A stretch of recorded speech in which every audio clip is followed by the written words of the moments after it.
Pierre-Alexandre Anglade. Oui, merci Madame la Présidente. Messieurs, merci pour vos exposés. Effectivement, comme certains collègues ont pu le dire, toutes les élections consacrent dans un certain nombre de pays européens, les uns après les autres, la fin du bipartisme tel que nous le connaissions et l'usure des partis traditionnels.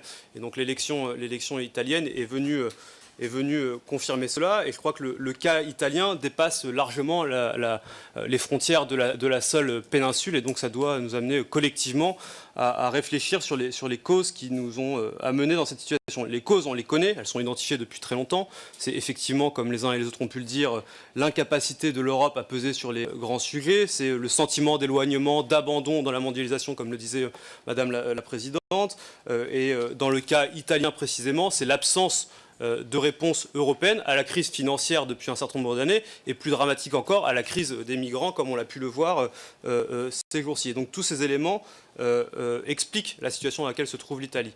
Pourtant, moi je crois que ce n'est pas l'Europe en tant que telle qui est responsable, ce n'est pas le projet européen qui est la cause des maux que nous connaissons, et je crois plus largement que ça ne sert à rien de pointer les responsabilités des uns et des autres, comme on a pu le faire ces derniers jours, de Malte, de l'Italie, de la France ou d'autres. La responsabilité, elle est collective, elle est européenne, et la première responsabilité, elle se trouve au Conseil européen, où les chefs d'État et de gouvernement sont depuis un certain nombre d'années absolument incapables de s'entendre sur tout un tas de textes qui ont trait aux questions d'asile et d'immigration.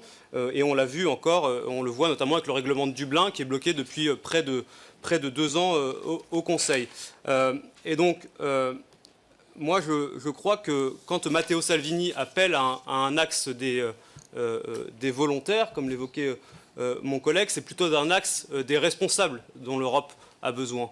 Et la responsabilité, c'est de s'engager avec ses partenaires et de ne pas menacer de claquer la porte dès qu'une déclaration semble aller dans le sens inverse. La responsabilité, c'est de s'asseoir à la table du Conseil européen et de trouver une réponse à la crise, et ce n'est pas d'envoyer un bateau à la mer voguer pendant des jours en Méditerranée. Donc moi, je voulais savoir si vous pensiez que l'axe des responsables, l'Italie, pouvait, avec ce gouvernement-là, en faire partie dans les semaines et les mois à venir. Parce que beaucoup des situations et des difficultés dans lesquelles se trouve l'Europe aujourd'hui ont des réponses en Italie. Et donc nous avons besoin d'une Europe, d'une Italie européenne stable et volontaire. Et je crois que les coups de menton, les coups de force auxquels on a pu assister ces derniers jours ne mènent à rien et n'apporteront aucune solution et aucune réponse à l'Europe et à la situation italienne.